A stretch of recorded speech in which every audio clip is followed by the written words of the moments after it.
Hello नमस्कार दोस्तों, कैसे आप लोग। आशा करते हैं आप लोग अच्छे होंगे। देखिए जेपीएससी के हम ऑफिशियल वेबसाइट पर है। अगर बात करें यहाँ पर तो अगर आप लोग भी जेपीएससी का फॉर्म भर रहे हैं इस बार, तो जेपीएससी में बहुत ही बड़ा बदलाव किया गया है, जिसके बारे में इस वीडियो में हम बात करने वाले हैं। उस बदलाव के बारे में भी आपको बताएंगे और साथ ही साथ ये भी आपको बताएंगे कि जेपीएससी में फॉर्म भरते वक्त आपको क्या क्या सावधानी रखनी है।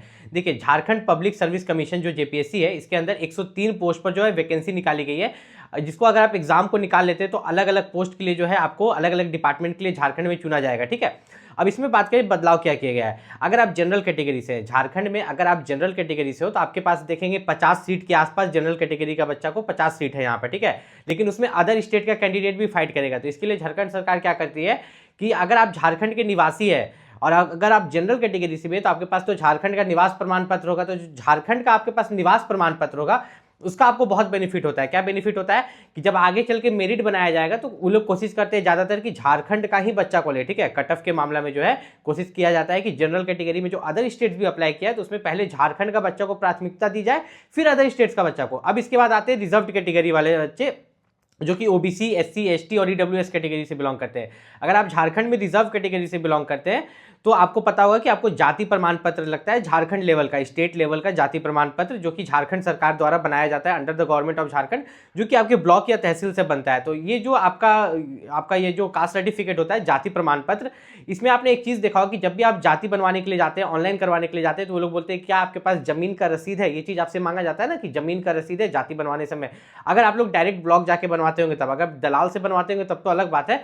तो जो जमीन का रसीद लगता है वो आपका खुद का होना चाहिए, क्योंकि आगे चल के उस चीज का भी आपका वेरिफिकेशन होता है। तो यहाँ पर सबसे पहले बीच में एक चीज और बता दें कि आपका जो जेपीएससी है, ठीक है, जेपीएससी के बारे में अगर यहाँ पर बात करें तो यहाँ पर जो आपका फॉर्म अप्लाई करें, तो जो लोग पहले से यहाँ पर अप्लाई नहीं किए कभी भी जेपीएससी में, तो उनको सबसे पहले यहाँ पर रजिस्ट्रेशन जो दिखा रहा होगा, न्यू रजिस्ट्रेशन में लॉगिन करना है। तो न्यू रजिस्ट्रेशन में अगर आप जाइएगा तो आपको यहाँ पर दिखाई देगा कि आपको आपका नाम, मोबाइल नंबर, सब कुछ इसमें आपको फिलअप करना है ना। तो ये सब फिल करने के बाद ओटीपी जाएगा और आपका न्यू रजिस्ट्रेशन यहाँ पर हो जाएगा। और जो भी क्लास 10th का सर्टिफिकेट है, ठीक है, 10th जो भी नाम आप डालिएगा वो क्लास 10th के सर्टिफिकेट में जो भी डिटेल है उसी के हिसाब से आप अपना नाम, पापा का नाम, मम्मी का नाम, डेट ऑफ बर्थ, सब उसी के हिसाब से आपको डालना है। ठीक है, रजिस्ट्रेशन करने समय एक बार जब आप रजिस्ट्रेशन कर लेते हो, रजिस्ट्रेशन करने के बाद लॉगिन करके फिर आगे और क्या क्या यहाँ पर है मैं आपको बताता हूँ। तो अब हम लोग यहाँ पर आ गए हैं। ठीक है, इसका ऑफिशियल जो नोटिफिकेशन है, पीडीएफ है, वो भी मैं आपको बताने वाला हूँ कि इसमें क्या क्या बताया गया है। तो सबसे पहले यहाँ पर अगर हम देखें तो टोटल आप यहाँ पर देखोगे तो 103 पोस्ट दिखा रहा है। कितना टोटल यहाँ पर जो है 103 पोस्ट यहाँ पर आपको देखने को मिल रहा है, जिसमें कि जो 50 पोस्ट है, ठीक है, जिसमें जो आप 50 पोस्ट देखिएगा तो 50 पोस्ट किसके लिए है, जनरल कैटेगरी के लिए 50 पोस्ट यहाँ पर रखे गए। बाकी जो सीट्स हैं यहाँ पर बांट दिए गए कि 26 इसके लिए, 7 एससी एसटी ऐसे करके बांट दिया गया है। मतलब 103 पोस्ट में क्या ही आप सोच सकते हो, लेकिन पोस्ट भी तो आईएएस का है आपका। ठीक है, सैलरी की बात करें तो सैलरी जो इसकी स्टार्टिंग सैलरी होती है मान के चलो तो 60,000 प्लस। ठीक है, सैलरी तो बोलने का रहता है और बहुत सारे एक्स्ट्रा बेनिफिट्स होते हैं। एक्स्ट्रा बेनिफिट्स का मतलब मैं ये नहीं बोल रहा कि घूस होता है। एक्स्ट्रा बेनिफिट का मतलब ये होता है कि आपको जो है क्वार्टर मिलता है, अच्छा खासा बंगलो जैसा, और आपको ड्राइवर मिलता है। ठीक है, और बहुत सारे एक्स्ट्रा बेनिफिट्स इस तरह से आपको बेनिफिट्स मिलते हैं। ठीक है, जो कि सरकार की तरफ से, गवर्नमेंट स्कीम्स की तरफ से मिलते हैं, जो कि और किसी जॉब में आपको नहीं मिलेगा। आप ग्रेजुएशन पास होने चाहिए। ठीक है, अगर आप ग्रेजुएट हो तो आप जेपीएससी के लिए फॉर्म अप्लाई कर सकते हो। बहुत सारे बच्चे के मन में ये डाउट होगा कि हम तो अभी तक जेपीएससी के बारे में सुने भी नहीं है, या जेपीएससी के बारे में सुने, फॉर्म निकला है, क्या भर दे। हाँ, जरूर भर दीजिए, एक बार एक्सपीरियंस लीजिएगा ना, बहुत मजा आएगा। क्योंकि यूपीएससी में जो है नंबर ऑफ अटेम्प्ट्स जो है लिमिट रहता है कि हाँ, जनरल के लिए आपके 6 अटेम्प्ट है, ओबीसी के लिए 9 अटेम्प्ट है। लेकिन ये जो जेपीएससी है आपका, ठीक है, इस जेपीएससी की अगर बात करें तो जेपीएससी में आपका जो नंबर ऑफ अटेम्प्ट्स है वो लिमिट नहीं रहता, अनलिमिटेड अटेम्प्ट्स आप दे सकते हैं। अगर आप जनरल कैटेगरी से भी है तो आप अनलिमिटेड अटेम्प्ट्स यहाँ पर दे सकते हैं, यही सबसे अच्छी बात है। एज लिमिट जो है मिनिमम आपका 21 साल रखा गया है, मैक्सिमम आपका जो है एज लिमिट 35 साल रखा गया है। ये जनरल कैटेगरी के बच्चों के लिए है। ओबीसी के लिए जो है 3 साल का छूट है, एससी एसटी के लिए जो है एज में आपका 5 साल का यहाँ पर छूट दिया गया है। अब नंबर ऑफ अटेम्प्ट्स को लेके जो मैंने बोला था कि कोई भी नंबर ऑफ अटेम्प्ट्स पे लिमिटेशन नहीं है। जब तक आपका उम्र है तब तक आप जेपीएससी का अटेम्प्ट दे सकते हैं। ठीक है, जैसे कि 21 साल से 35 साल तक जनरल वाले, तो जब तक जनरल वाले का 35 साल नहीं हो जाता वो कितने बार अटेम्प्ट भी जेपीएससी का दे सकता है।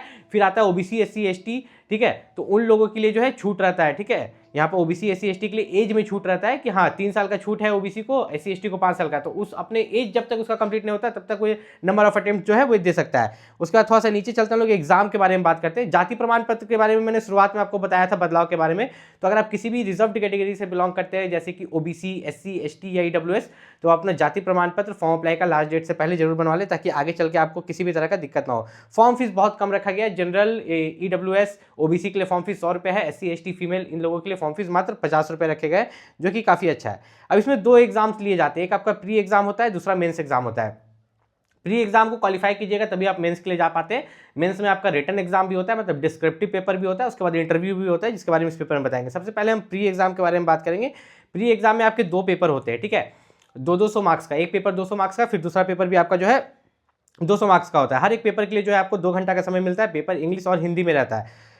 इसमें अगर हम बात करें प्री एग्जाम में, तो कोई भी नेगेटिव मार्किंग नहीं रहता। मैंने शुरुआत में एक चीज़ आप लोगों को बोला था कि अगर आप लोग जेपीएससी का तैयारी पहले से नहीं भी करें तब भी फॉर्म भर दीजिए। क्यों? क्योंकि जेपीएससी के प्रीलिम्स में कोई भी नेगेटिव मार्किंग नहीं रहता है। जितना क्वेश्चन आता है उतना क्वेश्चन बनाइए, फिर उसके आगे जो क्वेश्चन आपको नहीं आता है वो आप तुक्का लगा दीजिए। अगली बार आप तैयारी करके जाइएगा। तुक्का लगाना तो अच्छी बात नहीं है, लेकिन अगली बार आप तैयारी करके जाइएगा तो तुक्का नहीं लगाइएगा। लेकिन पहली बार में अगर आप नहीं कर पाते हो तो आप तुक्का भी लगा सकते हो। उसके बाद हम लोग थोड़ा सा नीचे अगर चले तो यहाँ पर हम आपको बात करते हैं कि आपका जो प्रीलिमिनरी एग्जाम होता है, प्री एग्जाम होता है जो जेपीएससी का, उसमें 2 पेपर होता है, आपका जीएस पेपर 1 और जीएस पेपर 2।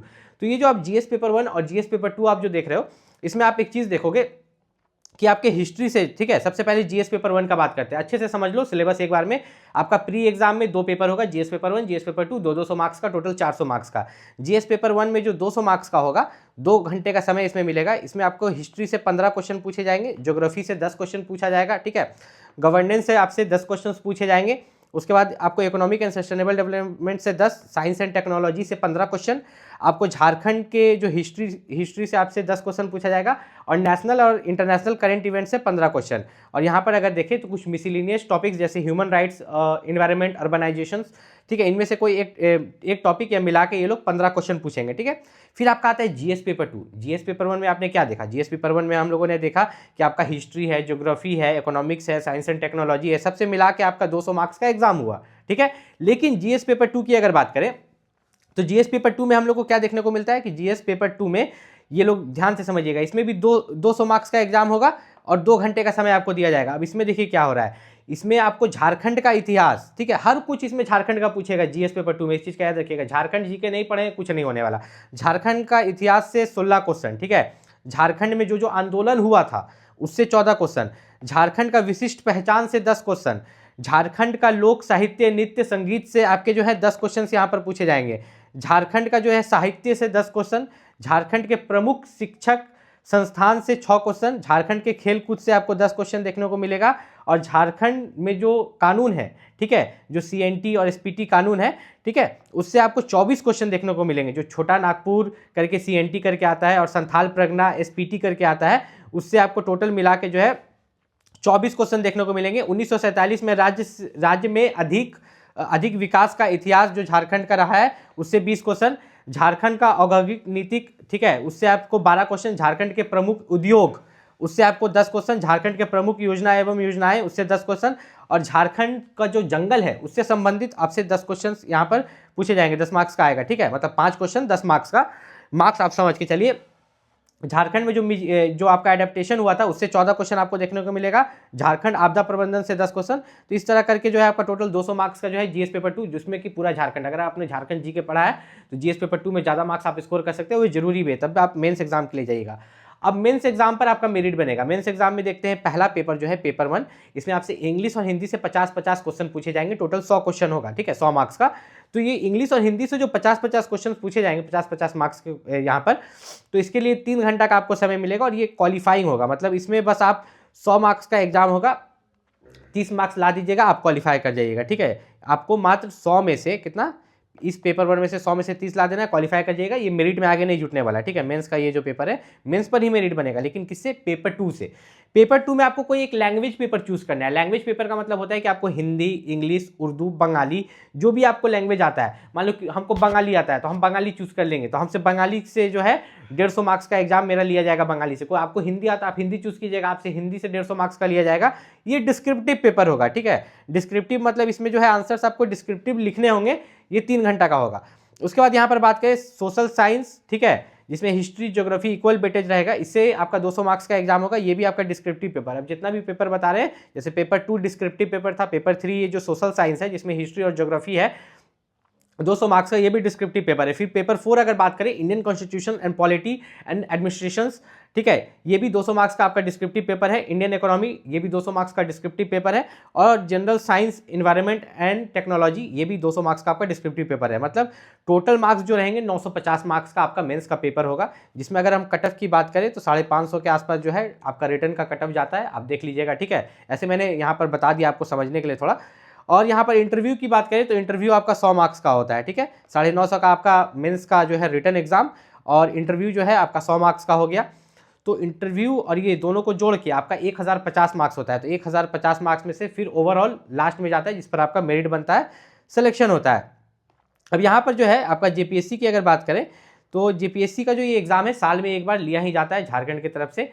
और जेपीएससी के इस एग्ज़ाम में एक चीज़ का खास ख्याल रखिएगा कि अगर आप जेपीएससी का फॉर्म भर रहे हैं तो आप प्री और मेंस का एक साथ तैयारी कीजिएगा, क्योंकि प्री है जो काफ़ी इजी होता है इसमें, क्योंकि इसमें कोई भी नेगेटिव मार्किंग नहीं होता है। मान लो कि अब टोटल यहाँ पर 400 मार्क्स का एग्जाम हो रहा है, तो हर बच्चा कोशिश करता है कि 250 प्लस ला ले, ठीक है, और उसको जो है मेंस के लिए क्वालिफाई कर दिया जाता है। तो अगर आपको जेपीएससी के लिए कोई भी बुक खरीदना है, प्रीलिम्स के लिए या मेंस के लिए, मैंने सभी बुक के लिंक्स जो है इस वीडियो के डिस्क्रिप्शन में दे दिए, वहाँ से जाकर आप परचेस कर सकते हैं। मिलते हैं अगले वीडियो में, तब तक के लिए नमस्कार।